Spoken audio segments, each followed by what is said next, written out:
Well, hello and welcome back to the Conflict Skills Podcast. I'm your host, professional mediator Simon Goode, and it's a special episode of the podcast today because I'm joined by guest Neo. I'll ask you in a moment, Neo, to introduce yourself, but I received an email from Neo recently, like about a week ago or something like that, right, Neo, asking me some incredibly thought-provoking and insightful questions about dispute resolution, some technical aspects about registrations and that kind of thing, and what you might consider as a student who wants to go into dispute resolution down the track. But also some of the questions that you wrote in your emails, Neo, were like how has it been in terms of the practice? What does the day-to-day work look like? How have those skills transferred into other areas like parenting, for example, or dealing with mother-in-laws or difficult siblings or that kind of thing? And even like what the effect is of the work on you as a person, I suppose, to some extent as well. So anyway, welcome very much, Neo. Thank you for joining me. Could you give us a bit of an overview of what you're studying, what you're focused on, and what led you to that, and why you ended up emailing me? Definitely. Yep. So as you said, my name is Neo. I'm a current law student. I'm approaching my final year. I could maybe have a year and a half left, depending on the workload. Yes. And so I got interested in dispute resolution initially because I thought it would help me win arguments. Right. So to my disappointment, that's not what it was about. It was more about conflict management. Right. But that was very interesting for me, especially when I came to understand that most legal disputes don't actually reach the courts. Right. So I went down this rabbit hole as I was just trying to understand the area of dispute resolution within law. And I came to realize that it's not just a legal thing. So there's mediators in real estate, there's mediators in so many different industries. Right. And that got me then to go into YouTube and find out a little bit more about it. Right.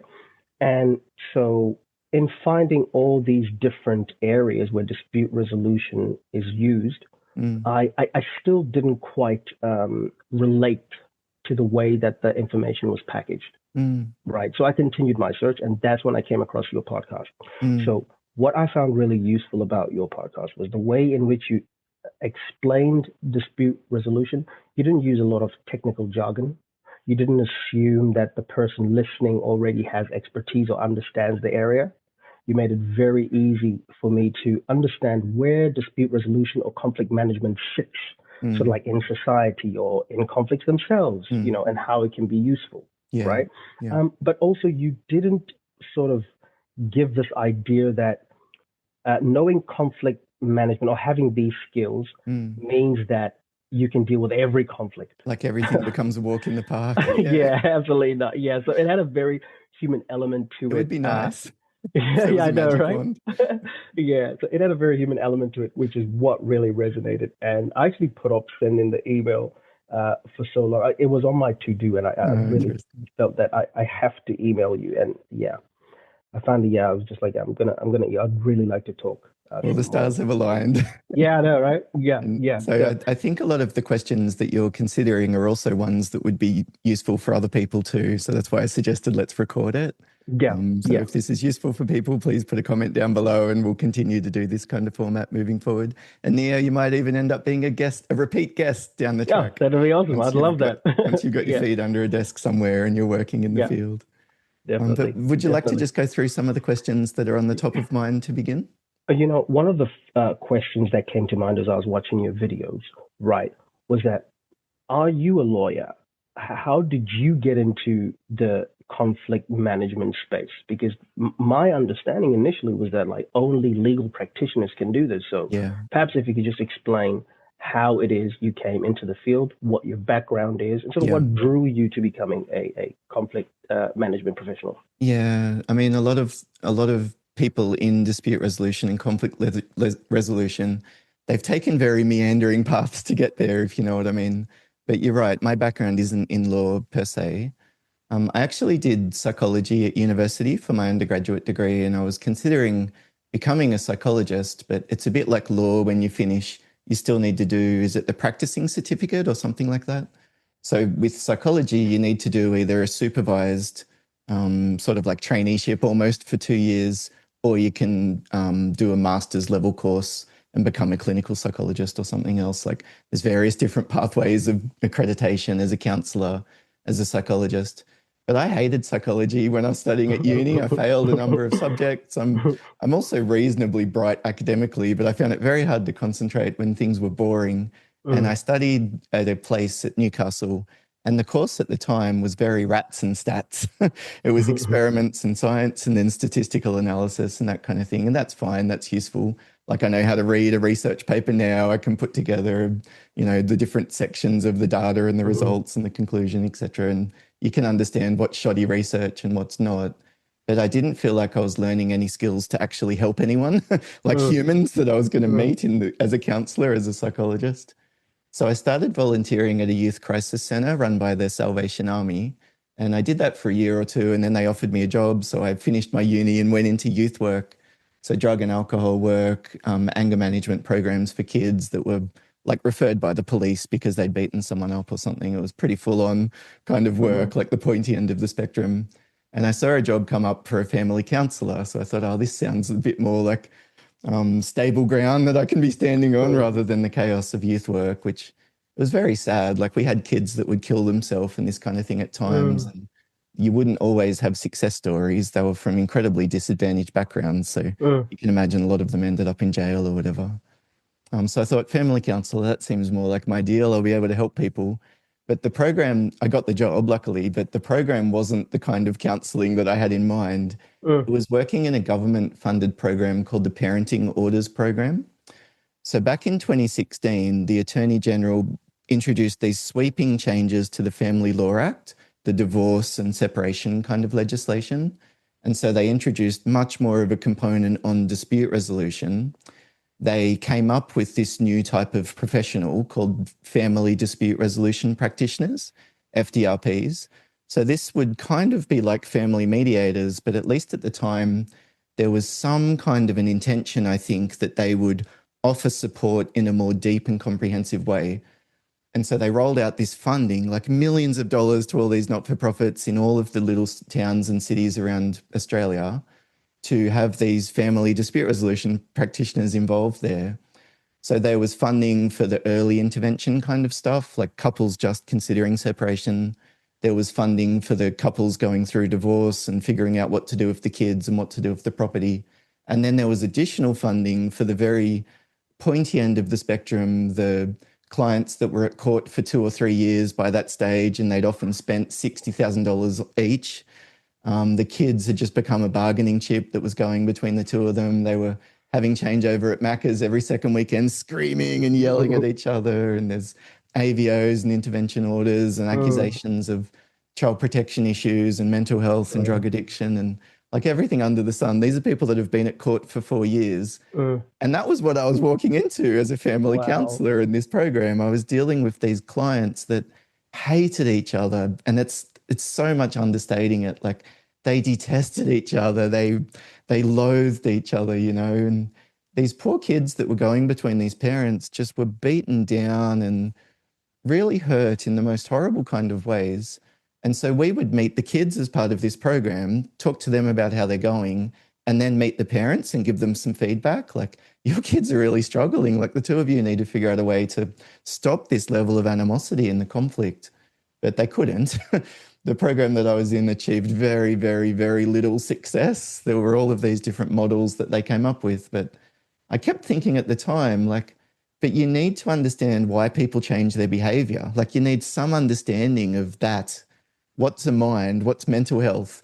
So I got very frustrated with all of this because nobody actually had definitions of what we were talking about. Like, how does our system of perception work? How does that influence the way that we interpret other people's language? You know what I mean? It's like, until you've actually understood that and the fight or flight mechanism, etc., there's no point talking to them about how much the kids are struggling. Like, they don't have the capacity to do it.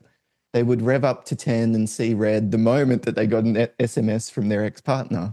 And you know what I mean? It's like they didn't have the capacity to engage in a logical, rational, pragmatic kind of way. And yet, ironically, that was the way that all of the professionals assumed that the clients were going to change. Explain things to them. They need education. I'm like, they don't need education about what's going on for the kids. They need breathing techniques of how to chill out and calm down a little bit, or recognizing the signs that they were escalating and revving up. So that was all a mixed bag. I had some incredibly good people that I was working with and some success stories along the way, but most of it was not success stories. It was people that would exit the program because one or both of them decided not to come anymore, and then we wouldn't hear anything from them. But there was no reason to think that things were going to improve. So I thought there must be a way to get to these people before things get so gross and so Mm, yucky. So that's when I thought I might train as a family mediator. Like okay. instead of working with them after 3 years of fighting, let Mm, me see if I can work with them when they're first separating. So I did that. And then I sort of thought, well, these people are so broken and affected by the way that they've been brought up themselves. What we really need is more of an early intervention program, mm, like helping kids understand conflict and self-regulation and managing difficult conversations with their friends or whatever else it might be. So that's kind of the pathway that I've gradually gone down in my interests. So most people who practice as a mediator, they come from a background of either social sciences, psychology, social work, something similar, or a legal background kind of thing. So both those people can apply for the family dispute resolution accreditation that I mentioned. And then the other type of mediation accreditation that I did is it's accreditation as a national mediator. So in Australia, there's the National Mediation Accreditation System now, so that there's like regulations about who can call themselves a mediator and put up the sign. So you can choose to either just do the FDR component and do the family mediation side of things, or that national mediation accreditation. So there's those two kind of options that you've got for accreditation as a mediator. So I ended up sort of moving to a small town where I live now up in Coffs Harbour in New South Wales. And I did do a few family mediations when we first moved here a few years ago. But then I was running into my clients, like when I'm in the pool with my son at swimming lessons and I've got my shirt off and everything. I'm like, oh, g'day, I'll see you tomorrow morning at the mediation service. And so I really didn't like that. So I haven't been doing as much family mediation for the past few years. These days, the mediation I do is more focused on workplaces. So it's like often staff in conflict with one another. It might be a manager or a team member or a group of staff who are in conflict.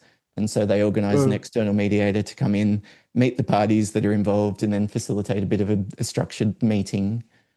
So I do that in addition to sort of training workshops and that kind of thing.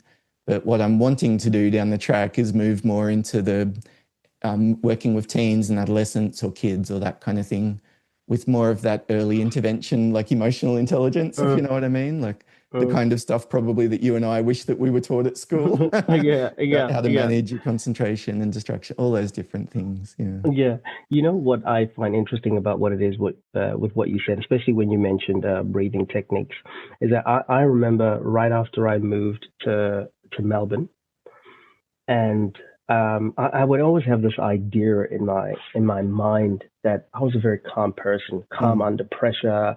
You know, it's not very easy to get me upset or anything like Is that, that right? right? Yeah. However, I wasn't really interacting with a lot of people, so Mm. of course, no one's drawing on the field It's thing. easy So to of be course, calm by yourself in a room. exactly, exactly, right. And yeah, Yeah. I had to reconsider whether or not I was when I started realizing that okay, there are certain things that I find very Mm. sensitive uh, and at first I tried to look up how do I become more stoic, but that wasn't really realistic, Yeah, it right? can get you so far. Yeah. Yeah, so it really then is about how do I manage situations where that does happen, Mm. right? Especially if you are the type of person where someone says something and your adrenaline just starts pumping and Yeah. fight or flight Right. immediately, right? Yeah. So I guess in saying that, I sort of want to understand if you were in a situation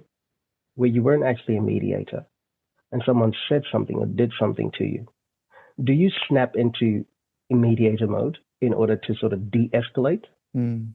or are you? I guess you're human, so you might be prone to maybe lashing out, or but sort of like what is? Do you have any steps as to what you do Yeah, when you for me find yourself in a personally. situation? Yeah, for you Yeah, personally, definitely. yeah. So the first thing that I do is breathing techniques. So Mm, focusing on using your nose instead of your mouth and really focusing okay. on the breath out. So at Mm, least 6 seconds. So I count to six breathing in, count to six breathing out. So I do that like several times a day.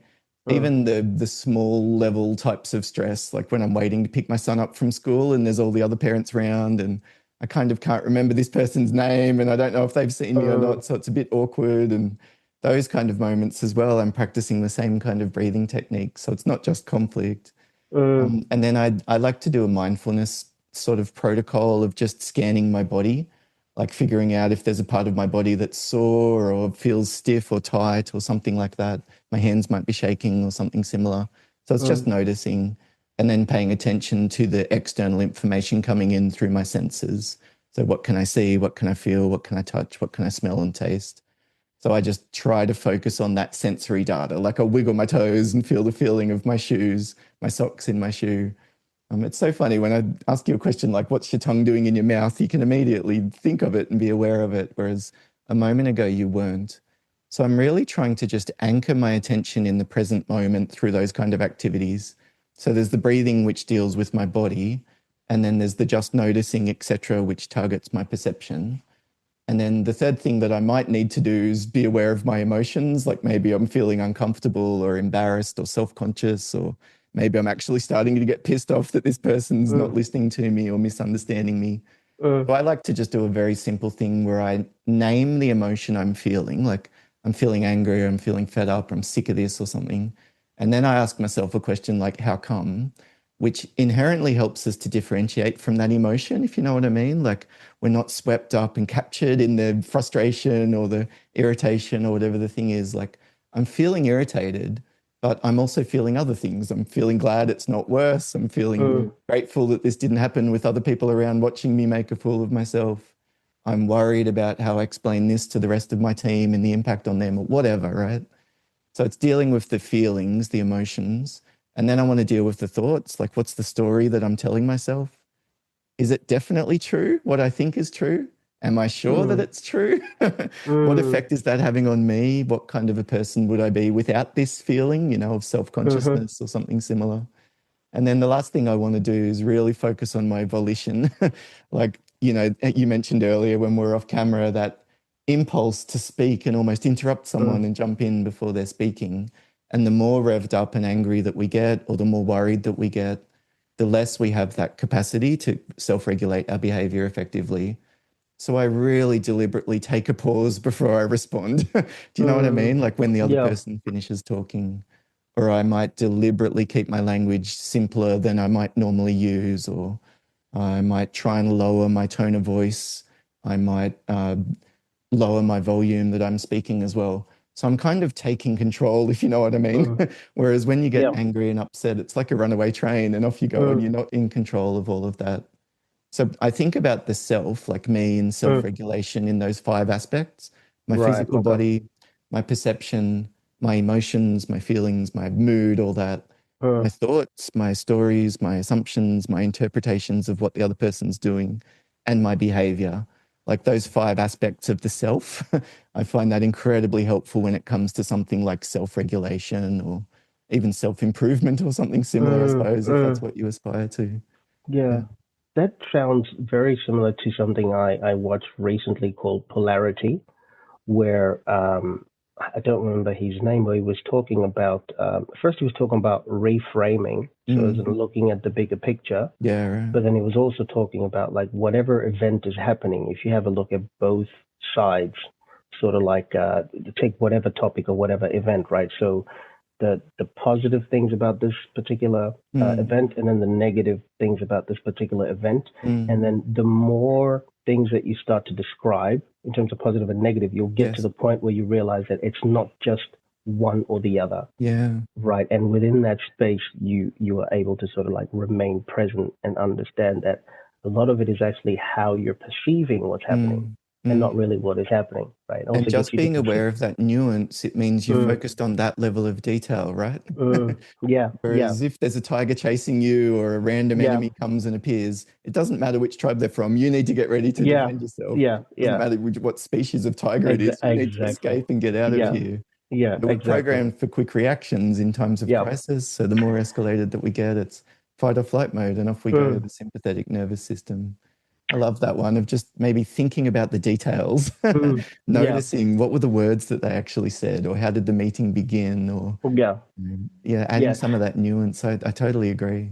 Yeah. So then, tell me, as a mediator, right? So what does the work look like? You said that you'd meet some of the clients, Yeah, at the pool, but yeah. what does that actually look like? How did they become your clients? Did you have to look for them? Did they find you in a directory? Like, how do you sort of go from, uh, you know, uh, participating or enrolling in the course, graduating, and then becoming a family mediator? Yes. So if you wanted to go down the family mediation route, you could either work in some of those government funded programs, the not for profits that are everywhere, or you could set up a private practice and find your own clients and kind of operate under your own business. But even the people who do that, like they have their own business, they often subcontract to other mediators. So they might work with someone else as a co facilitator, or they might be allocated cases and work under them and that kind of thing. So when you first graduate, you kind of need to decide which path you want to go down, the private practice route or the government organization. With the government organizations, they have clients busting down their doors. They've usually got a waiting list of 3 months or something similar. So Well, when they go and see a lawyer, if they don't have a lot of money to fight it in court, the lawyer always says, go to the Family Relationship Centre or go and try family dispute resolution. So they just have clients coming through referrals and because they're publicly known.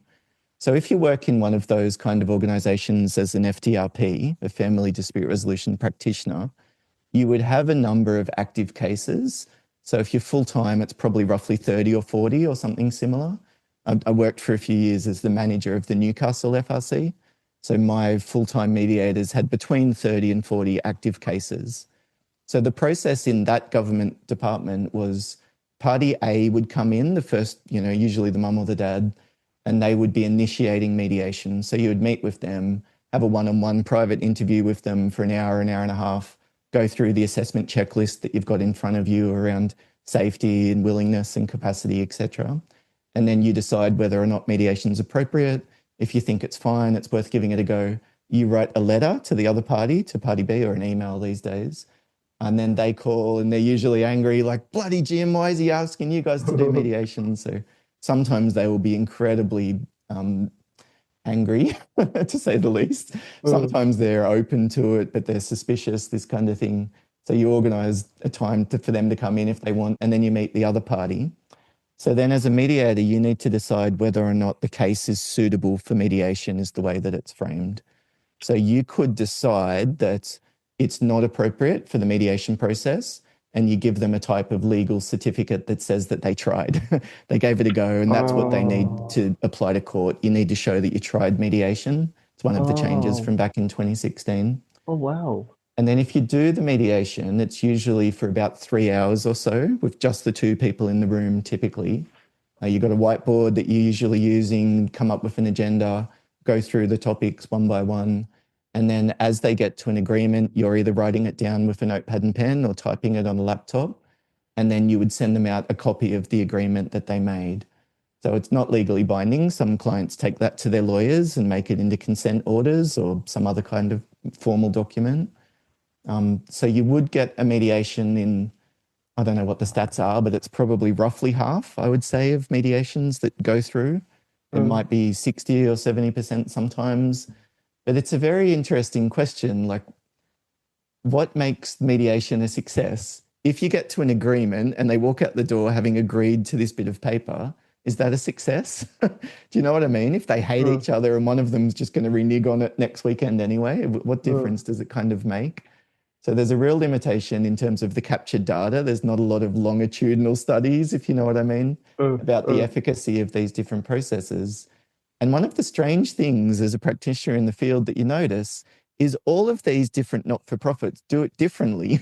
They've got incredibly different models. Some of them have a different person that screens the clients before the mm, mediator sees them. Some of them have multiple shorter sessions. Some of them do it by phone. Some of mm. them would only do it in separate rooms. They never put their clients in the same room. Some of them insist that they have to be in the same room. So you've got a very wide variance in terms of the actual practice that's going on day to day. So most organizations have a clinical team or a team of clinical specialists. So they try to standardize the model and implement Mm, research and this kind of thing. But Yeah, it's a bit of a mixed bag, to be honest. Yeah. So I heard you mention a checklist. Now, why would you need a checklist before mediation? What is it that you're actually checking off there? And what happens if you can't check a particular item off the So list? I say checklist, but again, that's something that some mediators literally do it like an interview, like they go down the Mm, page checking and asking each question. Some mediators say it should be more like a therapeutic discussion. So they mm, do it much more like a counseling interview type of thing. okay. But more or less, what you're checking for are three things: Mm, safety, mm, capacity, and willingness to do the mediation. So safety, mm, you might think okay. about child protection concerns. One or both of them have previous family violence that might have gone on. There might be current intervention orders, involvement with the police. The kids might be worried about seeing parents argue, all that kind of stuff. So the safety is like you just do your best using your professional discretion. We Mm, do try to standardize those kind of things. So some organizations that I've worked with had a checklist that they developed, like yeah. you should ask, have the police been involved? Even if the Mm, clients don't bring it up naturally. Whereas other organizations don't always ask that as a matter of course. mm, Willingness is a funny one because all you're really checking is their willingness to participate in the process. So that's going to be different than their willingness to agree to what the other person's asking. Do you know what I mean? mm, So that's an interesting one that, again, you use your discretion. And then capacity. We try to assess whether or not the clients have the capacity to mediate together. What are we really doing in that sense, if you know what I mean? Like we're meeting mm, them, we might be mm, pushing them on not getting everything their way. We might be exploring patterns of the communication with their ex-partner. What kind of things cause things to blow up? How are you going to manage that in the room when you're there with this person that you don't get along with particularly well? What do you need to do after the mediation session to keep yourself safe? If that's mm, something that you're worried about, like all of these kind of questions. So it's about an hour and a half or something like that that you're talking to these people about. But then it's like you have to make a decision as to whether or not you go ahead. And it's another area where there's a lot of divergence of practice. Some mediators, maybe because they feel a bit more uncomfortable with high levels of emotion, they mm, might say it's not appropriate because they don't want to put these two people in the room where they're going to yell at each other. Someone else might say they're yelling at each other at McDonald's every second weekend. Like, who are we mm. benefiting by not helping these people? So they might put them in the room, and then there's a much more volatile conversation that erupts. So there's no right and wrong. I think Right. ultimately there's sort of like an ethical decision that you need to make as a Mm, mediator. And for me, it's about making sure that the process of assessment was thorough. Um, mm, mm. if So, if you're sorry. not sure, I was just going to say there's usually a clinical supervisor, like a Mm, senior person that you can ask for a second opinion. So mm. that's another option that's often used too. Okay. So I guess one of the questions, especially because you said that you sort of work with organizations, is that firstly, how does mediation work when you are dealing with an organization and it's an employee Yeah, making claims about another employee, say someone in HR, right? right. So I guess the first question is that maybe because I'm a law student, but even though mediation and dispute resolution shouldn't be adversarial, but I tend to Mm, look at it as this person versus the other person, right? mm, So would it be the employee and HR, or is it the employee and the organization, right? When right. a mediator steps in, Yeah. and then the second question is in that type of space, I imagine that the asymmetrical power dynamics will be felt, Mm, right? Because you have HR and you mm. have an employee, Or a right? team leader and Or a yeah, team leader. yeah. Yeah. So how do you as a mediator assess whether or not the employee is simply agreeing because they feel the pressure to agree on the spot because of the presence of HR or a team leader? Yeah. I suppose that depends on how simple you think that our behavior can be explained as humans. Like, because there's this, that's why we do this. I'm like, there's Yeah. no way we're logical. There's just so many Right. random Yeah. factors that influence why we do anything. Yeah. Yeah. When there's that imbalance of power, it's one of the things that I often discuss with them in the private one-on-one meetings first. So I would say to the Mm, staff member, given this imbalance of power, what do you mm, need from me, or what would be helpful in terms of the process to make sure that you're not pressured, mm, to make sure that you're not forced into a corner and you feel mm. like you've got no option to agree? So I would talk to them about how they're going to manage it first, what they need from me. Yeah. And then I try and use the process as much as possible to balance some of those elements. So at the beginning of the mediation, I'll usually ask both parties for an opening statement. Can you just give me a few sentences about, I usually say like, what you think it's important to talk about today or something similar like that. If it's a very contentious couple of people and they just hate each other, you might be better off asking a very structured question like, can you give me a list of the topics that you'd like to talk about in the mediation? But either way, I ask people to speak and then I summarize it as much as I can word for word. So I'm giving them that immediate impression of this being a balanced process. You're both having a chance to speak. I'm acknowledging both of your input relatively equally. And then we go to developing the agenda, which again, I keep asking both of them, have I got the wording right there? Is that something that you're comfortable with? Do you understand what they're talking about when they're talking about lateness or when they're talking about this kind of thing? Are there other points that you would like to add to that? So as much as possible, you're trying to give them, what would you say? It's like control over the process, if you know what I mean, even though they can't have control over the decisions or the outcomes. And then I think it's just acknowledging that that's the reality of it. And even with the manager saying to them, what do you need to do? What do you need to keep in mind so that this isn't the experience of the staff member, that they feel bullied and pushed around and this kind of thing. But there's a deeper question I think that you're getting at, which is, who is the client? Like if I get called and I come in as the mediator, whose interest am I serving, if you know what I mean? Because I've got usually the HR manager or someone's called me and they're paying my bill. And then I've got the team leader who's got their own vested interests. And then I've got the staff member. So it's not even as simple as do I take sides in one or the other here. I've also got the HR manager in the background and they're going to call me again next time if I do a good job. So there's a real, I think sometimes inherent conflict of interest that you also need to deal with there. Oh wow, I never actually considered that. So hang on then.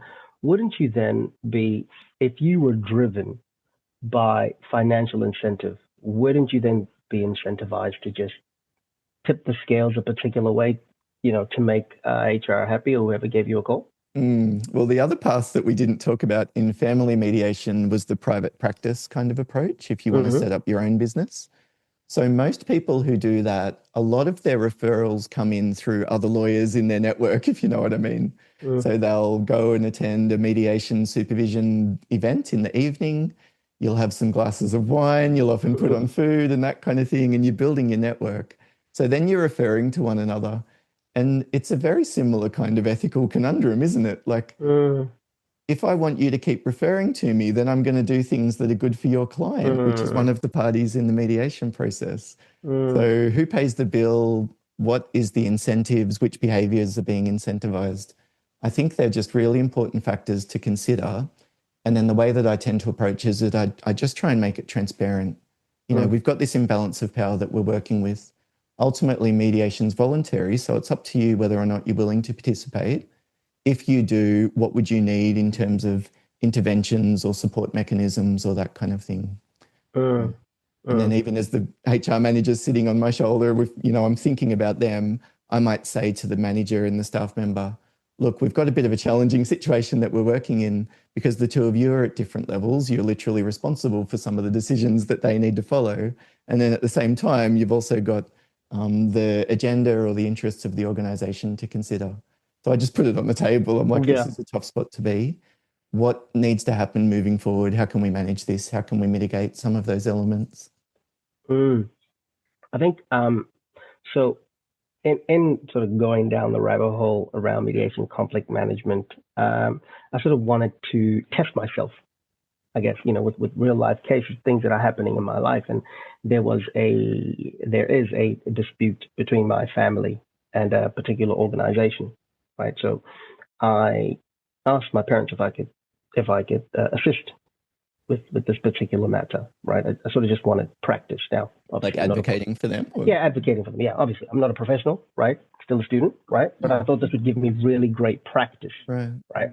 And so one of the things is that, not obviously, but the communication was asynchronous. So was email, right? Which, unfortunately, a lot of nuance is, not considered, right? It's text. So what happened was I escalated the matter to pretty much to the CEO, and he responded. He gave me a call. He said, "Look, I'll get someone to assist you with this matter." And as it proceeded via email, the person that was assisting was very adversarial in their approach. Started quoting the law, you know, and my response was to basically a rebuttal, right? It was very adversarial, right? And then what I started doing is negotiating, right? This was a mistake on my part because I came to realize that if I am going to negotiate with someone, the other party has to know that this is a negotiation, right? So they were probably wondering, why is this guy making concessions, right? Like out of the blue, like why are you giving us all this information, right? And it's information that I didn't have to give, right? But I did have some other information that I wasn't willing to give if they weren't. But it was done out of good faith. But regardless of it being good faith, there was nothing to suggest that they wanted to negotiate at all. Okay. Right. What were they saying? Then, just too bad, too sad, go away. Yeah, they'll say, oh, our position hasn't changed. Tough luck. I was like, well, I just gave you all this. I thought you'd be, anyway. You expected reciprocity. I did. But then it got me thinking about, like, so if I was a professional, right, let's say mediator, legal practitioner with skills in this area, right, are those skills transferable to other areas of my life, right? So, for example, with yourself, with personal relationships, are they transferable, right? And with power dynamics sort of in family, are you still able to manage conflicts appropriately? Or are there some areas where you feel that like this is not your strong point, or you'd rather have someone else handle it? For me personally, I'm a very neurotic kind of person, like in the big 5 personality factors. So I overthink everything. I take things personally. I'm constantly reflecting and contemplating, if you know what I mean. So I'm someone who started from -10 in my conflict ability. I was very volatile. I ended up pissing off most of my friends at high school. Like I just was very moody and not very well managed, to be honest. So I'd say that I've got to a solid 6 out of 10 now in my conflict performance in my personal life. But even just a week ago, like I was having a massive argument with my wife that just came out of the blue. And I don't know why, even looking back, I got so upset about it. But I was furious that it was this dumb thing. Like she wasn't listening to my opinion about a not-for-profit organization I worked with years ago. I'm like, what on earth was I thinking, So that prefrontal cortex, the logical, rational section of our brain, it just goes offline when we go into fight or flight mode. So that was after we'd gone out for dinner. I hadn't had much sleep 2 nights in a row. And I said to her that morning, I don't think I really want to go. I think, honestly, I just need to rest. But it was our anniversary and, it was a special night. So I should make the effort. So I ended up booking. And then the waiter was kind of a jerk to me and the food sucked and it was so expensive. I'm like, oh, what was the point of this? So it was probably fighting about all of that stuff in the background, if you know what I mean. But I have my ups and downs in terms of self-regulation like everybody else. I've still, even this year, had that blow up when I had an argument with my wife. And then I also completely lost it earlier in the year. I was trying to hire a marketing person to help me with the online course that I'm launching. Still putting it off launching it, but hopefully literally this week. And I met them and then they took a deposit from me, like $350 or something, because I was going to do a marketing planning session with them. And then I thought, I don't really want to do this. Like I have an MBA. I'm kind of smarter than them in some of these aspects anyway. So I said, look, I'm not going to go ahead. You don't know how to use Squarespace, which is what I use for my website. And they said, no worries, but that deposit's not refundable. I was like, excuse me, what do you mean the deposit's not refundable? Like I live in Coffs Harbour. It's this tiny little town where we treat each other as mates, And I'm someone who works with hundreds of organizations in this local area. Why would you want to upset me? So I took it so personally. I wrote to them, have I done something to upset you? Why are you not giving me a refund? Like who treats people like this? I guess that's just the corporate culture that they grew up in. They probably came from Sydney or something similar. Like, I was so angry. Like I lost weeks of sleep. Like Oh, wow. So I'm still prone to it. I've figured out how to get off that negative spiral when it happens. And it's usually managing my physical body, my perception, my thoughts, feelings, and my behavior. But it's like all things, you have your ups and downs, and there's something that will catch you off guard, isn't there? The times when you lose it, it's almost hard to even figure out what happened. Although I just met you, what I really like about you, right, is that in this social media space where, we have all these platforms and everyone just wants to be perfect and put this image of, I have it all under control. And even people who are professionals, right? You ask them questions and the answer is very structured, very Yeah, they're rigid, trying to very impress. perfect. Yeah, almost like they're trying to impress. That you seem very genuine, you seem very honest, earnest, and that's probably why I found it easy to connect with you, even though I just, heard you over the podcast, right? But it's really refreshing to have this conversation with a professional, right? Because it feels like you're sitting right beside me and we're just having a conversation, right? It is really, really relatable, right?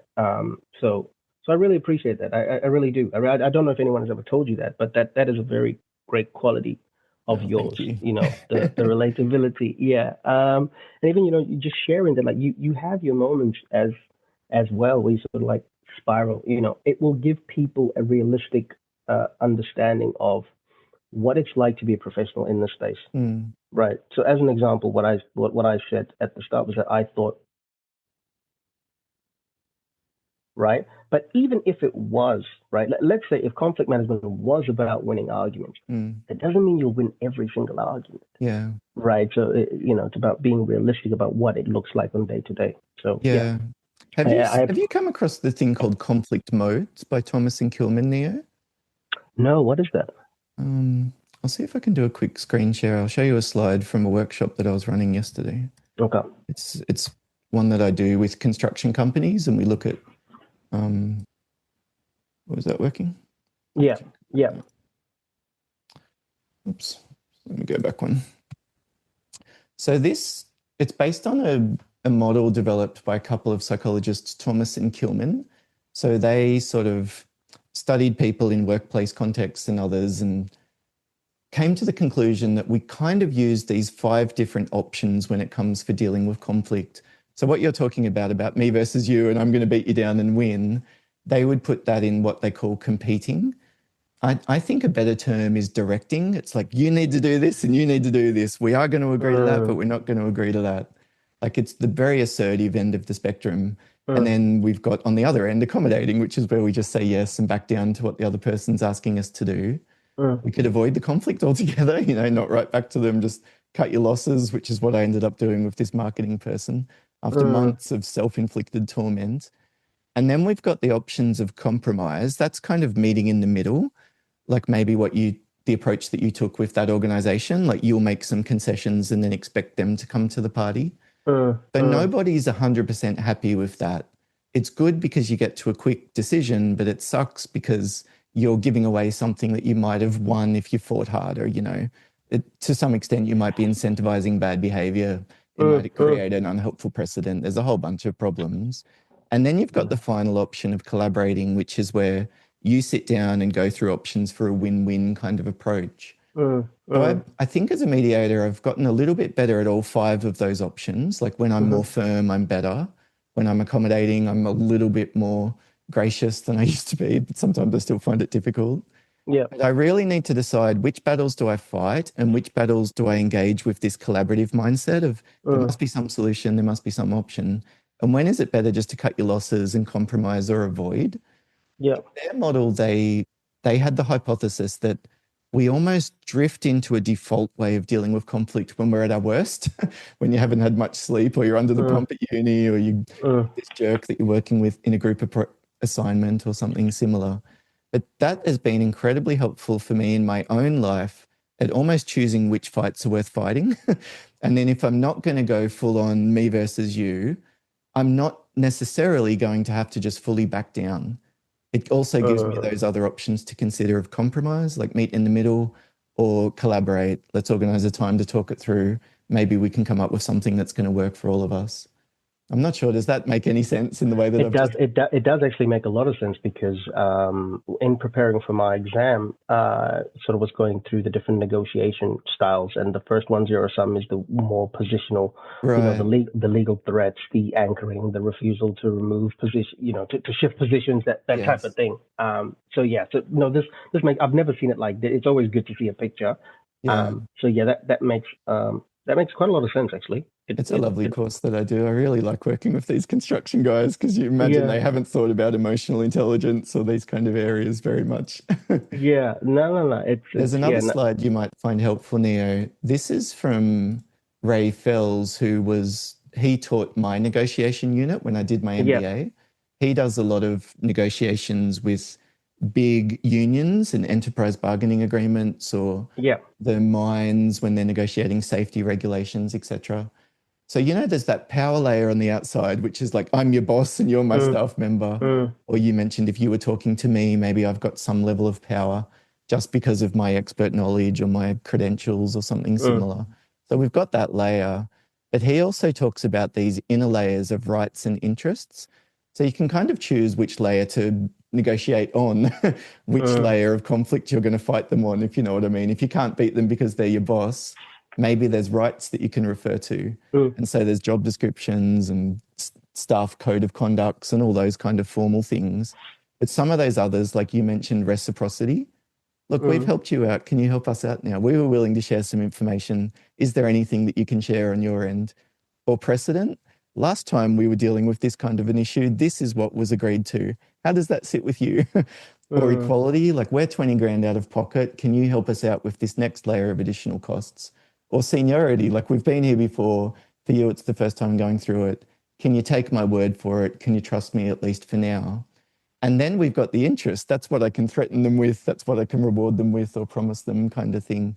So I found that really helpful again in my personal life as well as professional.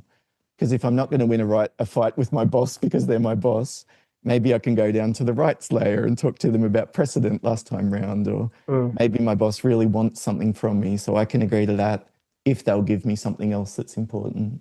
Yeah, I'm mm. sure that might be useful in one of your Yeah. assignments at some Oh no, stage. definitely useful. But I was just thinking that there was an incident that I was involved with HR at a previous workplace, right? And what happened was they were explicit in in in letting me know that I didn't have a particular entitlement that was given to me I under Fair see. Work, right? That was given to me under Fair Work, right? Yeah. They wouldn't back down. That's it. They're just And arguing on the rights layer and that's that. yeah, yeah. Yeah. And they also gave me their policy, their workplace policies that were not budging, right? And it was again, unfortunately, email. We're going back and forth, and I was, please, I kindly urge you to, please reassess this, Mm, right? To them, though, me saying that it was perceived as weakness, mm, and I know that because of the language that was used in the emails, mhm, right? So I guess what I'm trying to ascertain or trying to understand is that how can a person or how would you help if you were a mediator, right? To not come across as too weak or, mm, obviously ego may come, may play a part, right? But mm, how do you ensure that there's still a level of dignity mm, with the things that you give up, mm. right? But also you don't hold so much back that it doesn't look like a genuine concession, Yeah, right? And that's both face to face or maybe even through digital asynchronous the phone. communication. Yeah, Yeah. that's true. Yeah, I mean, it's a very hard one. Like, how do we develop that capacity to be assertive kind of thing? Mm, There's some tools that can be useful. Like there's a book by Barbara Pachter called Positive Confrontations. So she talks about the what, ask, check model of delivering a mm. message instead of that stupid sandwich technique, like a good thing followed by a bad Yeah. thing, and then you put another good thing on the other end. And as soon Yeah. as you do that to people, they're just like, what are you doing? Like it's so Yeah. transparent. Mm, So she says, what, ask, check. So this is what you've done. This is why it's a problem. And then the ask is, can you please do this? And then the mm, check would be, let me know if there's any issues on your end, kind of thing. So those kind of mm, framework can be helpful for structuring your message, if you know what I mean. But I think ultimately assertiveness often comes down to the level of confidence that you're feeling. You know what I mean? It's like your own security just oozes out of you. mm, And I think as a mediator, you're in the room with two people who are very upset and the emotions are running very high. So I learned different levels of escalating my assertiveness even in the room as a mediator. mm, Like I would first say, Well, first, I should say we explain ground rules at the beginning of the Yeah. mediation session.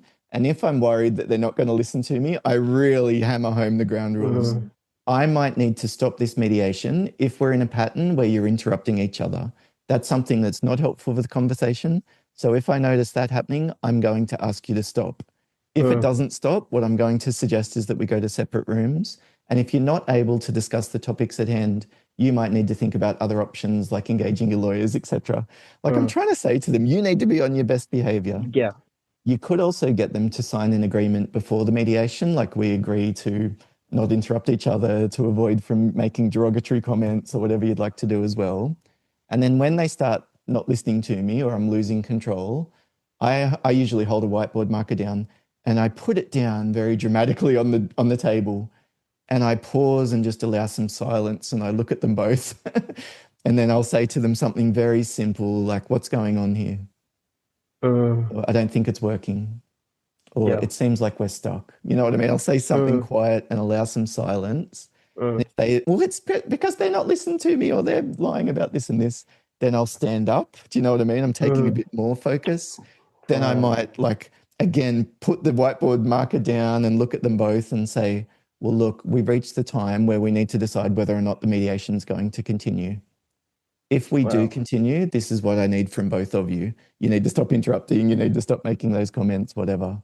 Yeah. If that's not something that you're prepared to do, then we're going to need to stop now. I'll give you both a few minutes to take a break and then I'll talk with you separately and see where your heads are at, something similar. Right. Yeah. For me, it's like standing up, lowering my voice, allowing silence, putting the whiteboard marker down, referring back to the rules that we agreed to, having the contract in place beforehand. But sometimes you just have to stop. Like Yeah. you're still dealing with humans and Yeah.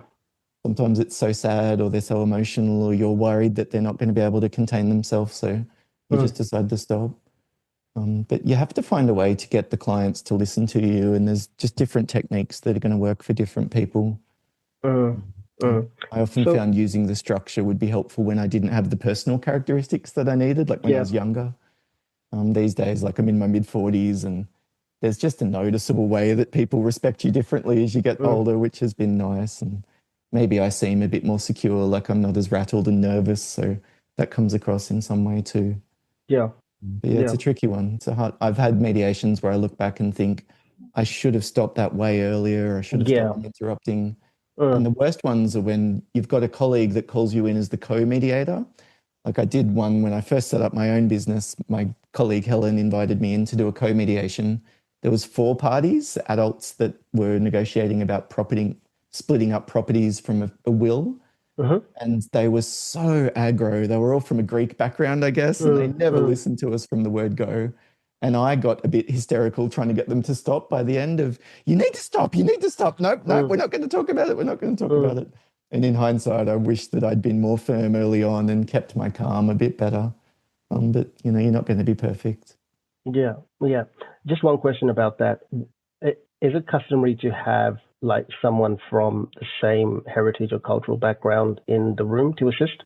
Sometimes, like I suppose where possible, that would be ideal in some ways. But again, that's an interesting question as to who's suited to work with which kind of cases. Yeah. Particularly with Aboriginal families, I set up a partnership with the local, like a community hub type of thing, like a neighborhood center.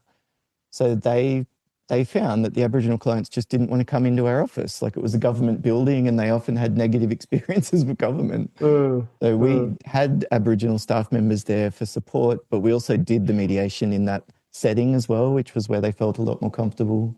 So yeah, that was when I was manager of Newcastle FRC as well. It was a really nice partnership that we set up. Yeah. But then you'd have other cultural backgrounds, like people from different countries or limited English ability and all that kind of stuff. And it's one of the factors, I guess, that you need to decide as to whether or not the mediation is appropriate. Yeah. The mediator is not supposed to be an expert on the subject matter, if you know what I mean. Yeah. Like it shouldn't technically matter if the mediator is not familiar, but then it's difficult to know how to interpret things that people are saying and what's meaningful to people and what's not. So yeah, that cultural difference is one of the really challenging aspects, I think. Even as lawyers, I think working with people across culture with different norms and expectations is going to be very challenging. Yeah, no, definitely. So, one final question about sort of careers, right? What advice would you give to someone who wanted to get into the mediation space and sort of wanted to, I know it sounds very cliche, but wanted to feel like, every day going to work is enjoyable? Firstly, Mm. that's the first question. And secondly, what area of conflict resolution or dispute resolution would you advise someone to get into if they wanted to make just a lot of money? Money. Yeah, if they were driven Just by like commercial financial incentives. mediations. I'll do those, try and get in with the union ones and those kind of deals, or the big corporate takeovers and negotiating those kind of areas. So I suppose if you wanted to go down that path, it would be looking at the big like KPMG and PricewaterhouseCoopers and all of those graduate and cadet kind of programs. So they might be the kind of ones that help organizations when they're trying to negotiate the corporate restructure or whatever else it might be. Sorry, can I just ask? So I'm talking like in general. So could someone who has like the mediation background, but not necessarily like a law background, could they also work with like a KPMG or? I think so. It would depend on which role and which section and that kind of thing. But yeah, they hire graduates from all different kinds of programs. Right. Okay. Okay. I don't know though what the shortcut is to making a lot of money if you, and I don't even know what the shortcut is to having a job that you like walking into every day. I think honestly, what you need to choose instead is what kind of pain you can tolerate. Yeah. Because if you're in Yeah. Okay. private practice, there's a level of uncertainty that feels really scary. Like me, I'm in my own business. I don't have a boss that's going to pay me if I don't have Mm, sick leave. And when COVID happened, like a few years ago, all of my mediations immediately dried up. Like no one was doing workplace mediations for that first few months of COVID. yeah. It was just other priorities that they were managing. So that Mm, sucks. You don't have a regular paycheck coming in, whereas everyone who worked in the government funded services, they still had regular pay. But if mm. you do want to work in the government funded services, you have to toe the line to some extent and follow the model that they use there, their ideas of Mm, what's best and what's best practice, etc. You're going to be working with people at times who are quite inspired and awesome, but you're also going to be working with people who are very complacent. Like all mm, those not-for-profits at every level have a low level of accountability in my experience. So there's a lot of complacency that creeps in. And I found that mm. very, very frustrating. Like Yeah. thinking about clients waiting 3 months on the waiting list. And Wow. one of the things I did was just change the way that we organized our diaries so that we had regular appointments available for those first clients coming. Mm, Like it was just such a no-brainer. But then all of a sudden we could get through the clients that were on the waiting list. But yeah. I was furious about the people not Mm. agreeing with me on that. Like the CEO was literally. And I'm like, how can you justify making a decision that is just easier, but it Mm, negatively impacts on our clients? So mm, even back then, I was probably going too over the top and this kind of thing. But the inefficiency, the complacency, the standardization, and then you're not going to make heaps and heaps of money in those not-for-profits either. mm, I don't really know what the current salary is, but I'm guessing it would be like 80 grand or something similar like that as an FDRP. mm, Might be 90. And then they've all got different pathways you can go down in terms of your career of moving into management and leadership roles. You could move into the clinical specialist kind of areas. They're not for profits. It's not a huge amount of money and you have to toe the line, but it's a pretty good way to get a good base of experience under your belt. mm. So I think I'd probably recommend doing that for people who wanted to do family mediation. I would work in an FRC for a while. As a male, by the way, you're incredibly in demand.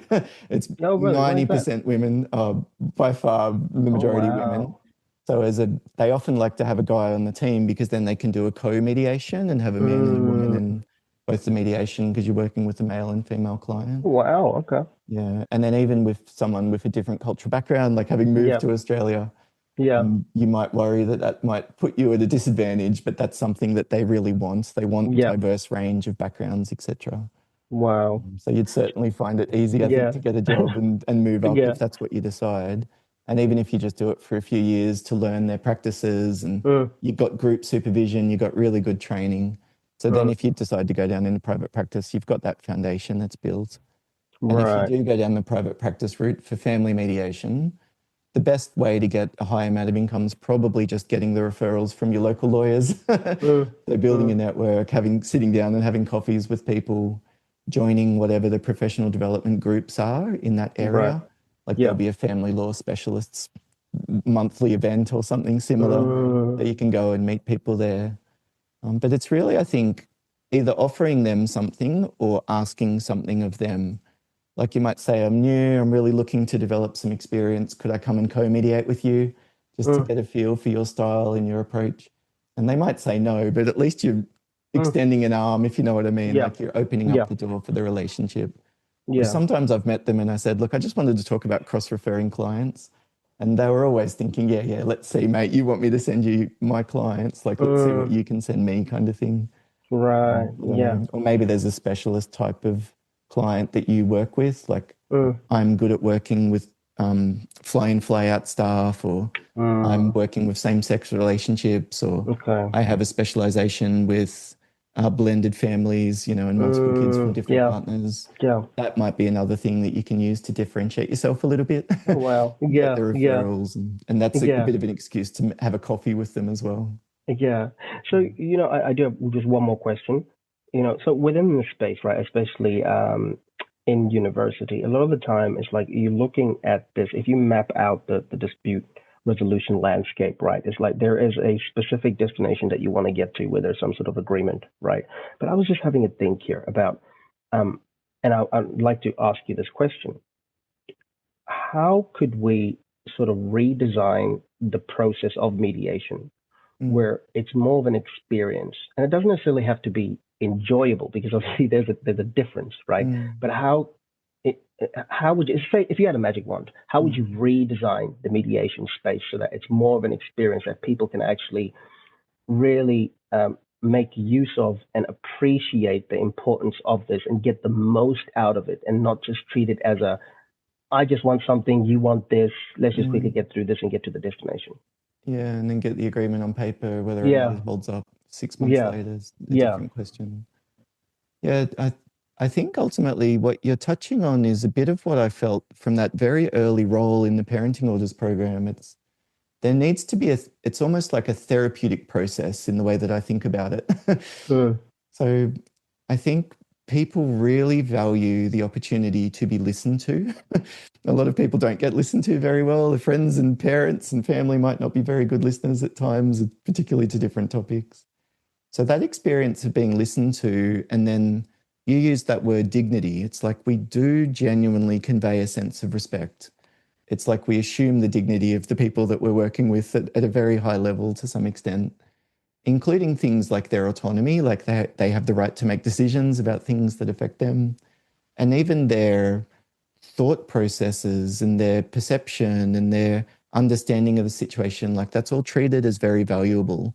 And I think that's one of the things that makes mediation very unique, as opposed to some of the other, a disciplinary process at your work, for example, where it's just performance management and you've done this wrong and now this is what you're in trouble for. Whereas mediation is like, you have some unique, valuable aspect of knowledge about this situation, and that experience of being listened to, I think sometimes it almost like softens up some of the previous traumas or previous associations or previous blocks that people have. So ironically, it's not about solving the problem and just what are the options? Okay, it's going to be option A or option B or option C. Instead, it is almost like a transformative kind of process where people learn about themselves and then probably they improve their self-efficacy. So their ability to stay calm today, because I can talk to them about breathing techniques or something, and they notice what a difference that makes. That then transfers into those next conversations that they go into, the next time they have to talk to their difficult ex-partner or something similar. There's a type of mediation called transformative mediation, and there's a few books written about that kind of concept. So I find that really appealing. And then the other area that I think also holds a lot of potential for future investment really by the government is narrative mediation. There's a couple of authors, I think it's Winslade and Monk. If you search for the concept of narrative mediation, they've got a few good books. So they talk about this kind of understanding about who you are and who your kids are and who your ex-partner is as the narrative that we form. And then through this process of mediation, you're almost clarifying some of the nuance in your assumptions, etc., like you were talking about. And then it means that you walk out of the mediation with a completely different story that you're telling about yourself and about your relationships and about your ex-partner and all of this kind of stuff. And then it changes the level of emotion that you experience or the reactions that you're prone to automatically and this kind of thing, because you've kind of rewritten the underlying story, including some of those interpretations and assumptions that you might have been building in. So they're really good books, the narrative mediation books, if that was something that you're interested in. But yeah, for me, I always think about the people that I meet in mediation as whether you believe in fate or not, it's like there's this unique opportunity. We're in the same room, we're talking together, and we didn't know each other an hour ago kind of thing. And I had an early supervisor, Barb, who said to me, like, there's something special that you're meant to do to support that person, and it's up to you to figure out what it is. It might just be giving them space. It might be showing them respect. It might be giving them some info. It might be just listening to them. It might be a question that you ask that triggers a bit of insight or something similar. So try to, I guess, value these interactions as unique opportunities, if you know what I mean. And also remind myself that it's planting a seed at times and you don't see the benefits later on down the track of the respect that you showed them or the advice that you gave them or, you know, the little intervention that you might have used. The proof is in the pudding. And one of the hard things about mediation is that you don't often see the long-term success stories, like they walk out your door and then you're just hoping for the best. So one of my practices when I was working in that government-funded services that I started was I would call my old clients 6 months after they did their mediation.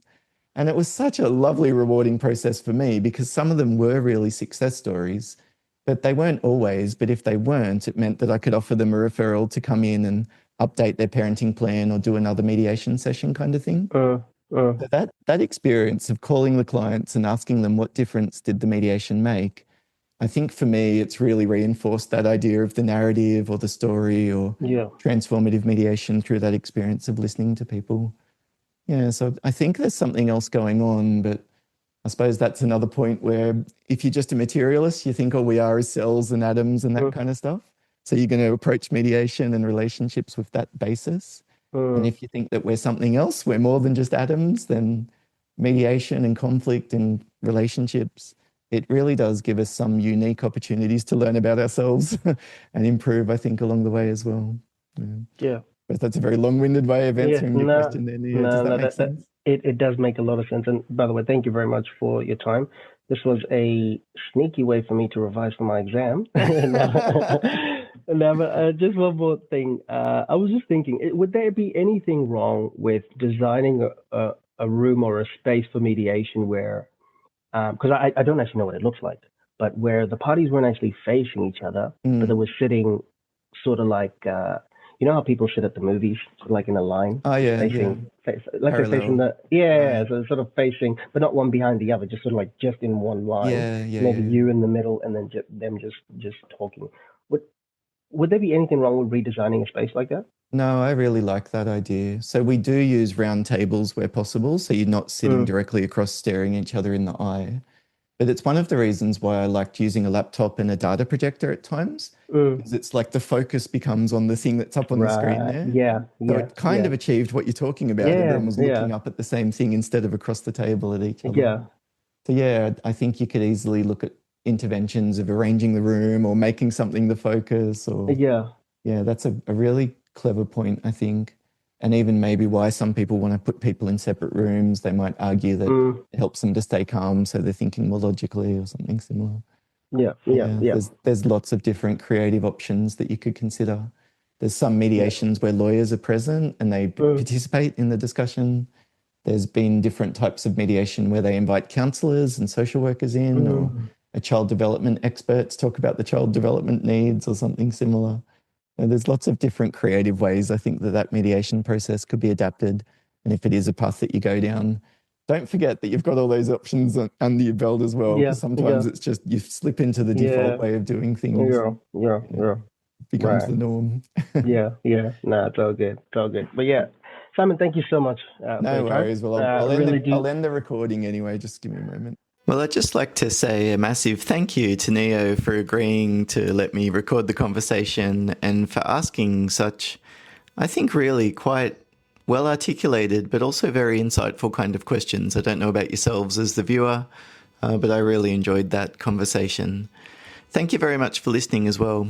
If these interview conversation type of podcast episodes are something that you're interested in me doing more of, please let me know. If you would consider leaving a positive review or making a comment, that's the kind of thing that gives a little podcast like this a real boost in the algorithm. And if you'd like some additional tools when it comes for dealing with conflict at work or outside of work, please consider pressing subscribe. Otherwise, all the best managing the conflict, communication, and difficult conversations that you might encounter over the next week or two. And I'll hopefully see you again in a future episode of the Conflict Skills Podcast. Bye for now.